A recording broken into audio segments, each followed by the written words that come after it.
एक आदमी आंखों में आंसू लिए एक बोतल ड्रॉप हुई जमीन पर छिड़क देता है ताकि नीचे गिरी अपने बेटे की लाश की हिफाजत कर सके। लेकिन जैसे ही वो वहां से जाते हैं, एक गिद्ध खून की बू सूंघ कर वहां आ पहुंचता है। ताजा मांस देखकर वो बिना वक्त गंवाए लाश नोचने लगता है। लेकिन जैसे ही उसकी चोंच लड़के के शरीर में ढंसती है, दर्द की तीव्रता से लड़का अचानक होश में आ जाता है। वो झपट कर गिद्ध की गर्दन पकड़ता है और उसे नीचे फेंक देता है। मगर जब उसे लगता है कि खतरा टल गया, वो देखता है कि वो एक सीधी खड़ी हजारों फीट ऊंची खाई की दीवार पर अटका हुआ है। ना ऊपर जा सकता है, ना नीचे। डर के मारे वो चिल्लाने लगता है, लेकिन वहां कोई नहीं था जो सुन सके। उसे समझ आ जाता है कि अगर यूं ही रहा तो भूख से मर जाएगा। तभी उसके दिमाग में एक साहसी ख्याल आता है। वो सावधानी से नीचे उतरने की कोशिश करता है, लेकिन खड़ी चट्टान पर फिसल जाता है और गिरते गिरते एक पत्थर की दरार पकड़ लेता है।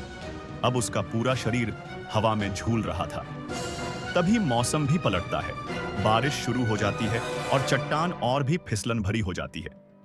थका मांदा लड़का नीचे की ओर देखता है, जहां उसे जमीन नहीं बल्कि फैला हुआ समंदर नजर आता है। उसे लगता है कि यही उसका आखिरी मौका है।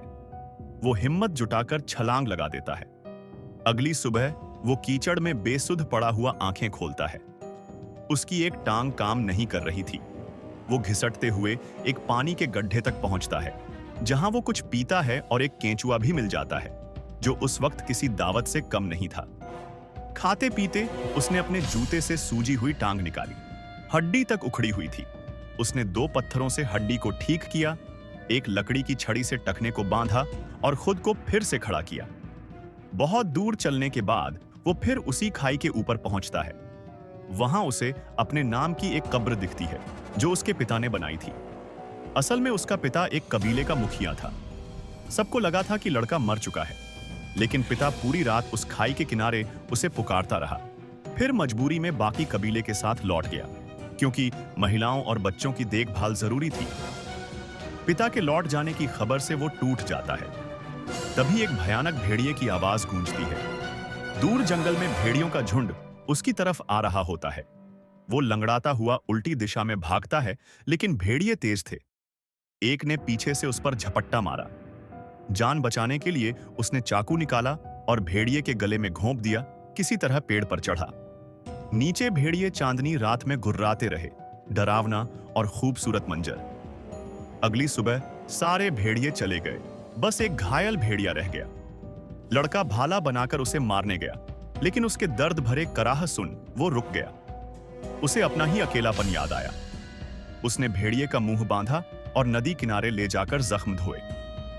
तभी पास की पहाड़ी पर उसे बाकी भेड़ियों की झलक मिली। उसने एक गुफा ढूंढी और वहीं बेहोश होकर गिर गया। सुबह आंख खुली तो भेड़िए ने खुद ही अपना मुंह खोल लिया था। वो कुछ कीड़े मकोड़े खा रहा था। लड़का भी भूखा था, फिर भी उसने खाना बांट लिया।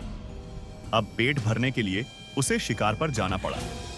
किस्मत से उसे एक खरगोश मिला, जिसे पत्थर मारकर उसने मार डाला। ये उसके जीवन का पहला शिकार था। लौटकर उसने लकड़ी रगड़कर आग जलाई और पहला भुना हुआ मांस खाया।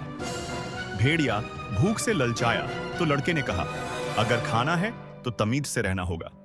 और फिर एक हड्डी फेंकी, जिसे भेड़िए ने आज्ञाकारी पालतू की तरह लिया। अब लड़का कबीले की ओर लौटने को तैयार था। उसने भेड़िए को जाने के लिए कहा, लेकिन वो नहीं गया। आखिरकार लड़का चल पड़ा, पर भेड़िया उसके पीछे पीछे चलता रहा। लड़का रुके, वो रुके। लड़का चले, वो चले। उसने लकड़ी फेंकी तो भेड़िया उसे उठा लाया। अब दोनों साथी बन चुके थे। लड़के ने उसका नाम रखा अल्फा। साथ चलकर वे शिकार करते, आग तापते और एक दूसरे का सहारा बनते। सुबह अल्फा उसे उठाता, रात को दोनों साथ सोते। अलग अलग प्रजाति होते हुए भी उन दोनों का रिश्ता गहरा होता गया। एक दिन उन्होंने जंगली सूअर देखे। अल्फा दौड़ पड़ा, लड़का भाला उठाए पीछे आया, लेकिन वो खुद ही सूअर की टक्कर से दूर जा गिरा। अल्फा ने देखा, मालिक तो खुद ही काम का नहीं, फिर भी उसने लड़के को नहीं छोड़ा। अब दोनों शिकार में साथ काम करने लगे।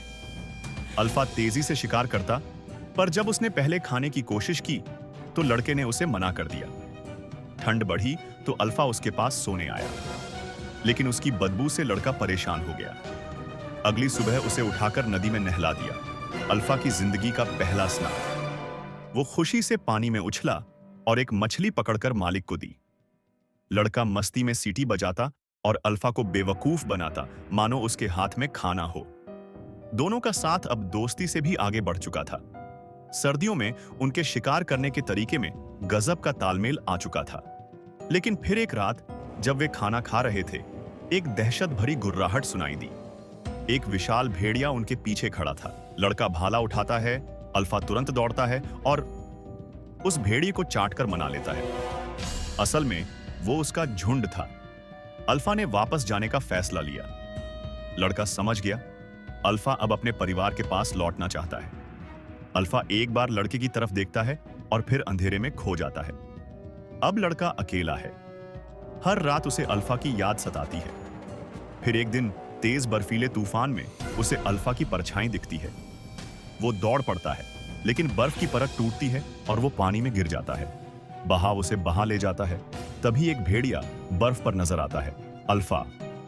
वो बर्फ तोड़ने की कोशिश करता है, लेकिन उसका वजन काफी नहीं होता। लड़के ने चाकू से बर्फ तोड़ी। अल्फा ने उसे खींचकर बाहर निकाला।